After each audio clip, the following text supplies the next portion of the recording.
Hey guys, and welcome to my YouTube channel where we break down truth and about faith and answer questions about life. And so today we're breaking down Mark chapter 4 and 5, and really what we talked about last night. This is a video recap of our Sunday night study from last night, where we talked about fear and faith and how they go hand in hand.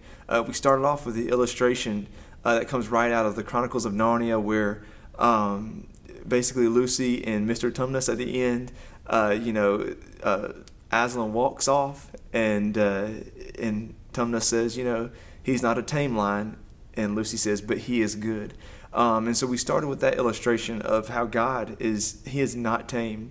He is in fact scary. We have a reason to be scared of God even. I mean, he has an unbelievable amount of power, more than we can ever imagine, but he's good. And the wonderful thing about our God is that he is good. Yes, he is not a tame God, but he is good.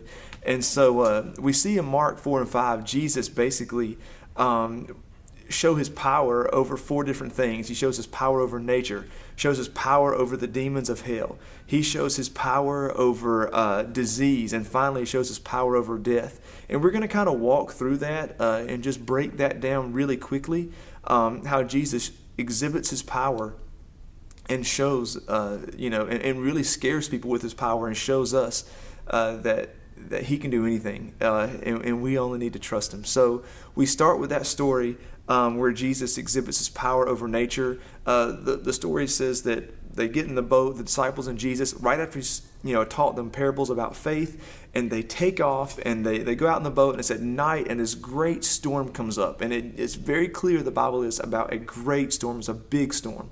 The disciples are scared, and and they go to Jesus, and they're like, "Are you going to let us perish here?" And so Jesus walks out, rebukes the wind, and it's instantly there's a great calm. And so we see that great word again. There's a great calm. I mean, it's not just it cleared up, it eased off. No, there's a great calm, a huge calm. And then we see the disciples show great fear. They're scared. They're like, "Whoa, whoa, whoa!" Being scared of a storm is one thing. Being scared of one who can control a storm, that's something else. And they're greatly afraid of what Jesus can do. They've seen him, they know he's somewhat miraculous, but seeing that he can actually control nature, it scares them. Just like it would scare one of us if we honestly saw someone who could control nature. It's an amazing, amazing idea that we see here, that Jesus controls a storm, this terrifying storm. Storms were very normal on that big lake, the Sea of Galilee, but this was a great storm. This was out of the ordinary, and yet Jesus, he controls it. God is more terrifying than the worst of all storms, but he's good. He is more terrifying, but he is good. And so Jesus exhibits his power over nature. Then Jesus exhibits his power over the demons of hell, and the story goes on to where there's this man who they couldn't chain, they couldn't shackle him. He would break free, and he's demon possessed. And so Jesus goes to him, and he says, basically talks with him and says there's not just one demon inside him, but a legion. And Jesus sends the demons into the pigs. They run off the cliff and drown in the sea below. It's kind of a crazy story. A lot of times we use this story to talk about how with Jesus,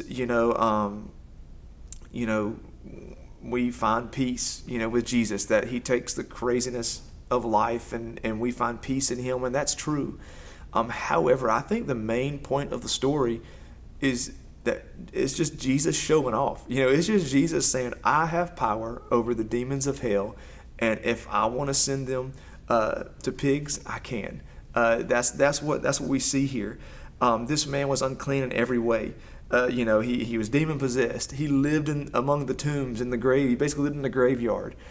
We see this man, he lived near a Gentile city. He lived near pigs. I mean, he was unclean in every way according to Jewish people, and yet God makes a huge change in his life. Jesus, changes his life by casting the demons out of him. The man wants to continue with Jesus. Jesus says, "No, just go tell the people what I've done. That just go just go and live your life, man. Just proclaim me and live your life. And that's really kind of interesting. You don't see Jesus do that a whole lot. But once again, this was Jesus showing his power over the demons of hell, and it scared people. So once again, we see fear. We see the townspeople like, man, Jesus, get out. When they see this great thing, they're scared. We see faith and fear hand in hand. The next thing we see is Jesus' power over disease and death. We see, Jesus is going to this man Jairus' house. His daughter is basically at the point of death, is what the scripture says. We know that word they use, it's like her last days, her last moments. I mean, she is at the point where she is about to die, at any moment. And Jesus, as he's going to this house, this woman touches him. And this was kind of against the law. She was unclean according to Jewish law, and she was not supposed to touch Jesus, who was clean. And yet she does it in hopes that this will heal her. And what happens is she is instantly healed. And Jesus turns around and says, "Who touched me?" And the disciples are like, "Are you kidding me? Like, there are people all around you. It's like you're in line to get into a huge game, and we're all waiting for our ticket. There are people everywhere, and you're asking who touched you." And yet there's this woman who is scared. She's trembling. She has this great fear, and she says, "It's me." And Jesus says, "It's your faith. It's your faith that made you whole, not the fact that you that you touched me. That's not the magic in it. It's your faith. Your faith is what makes you whole." And so he heals her, and we see Jesus' power over disease that no man could heal, no doctor could fix.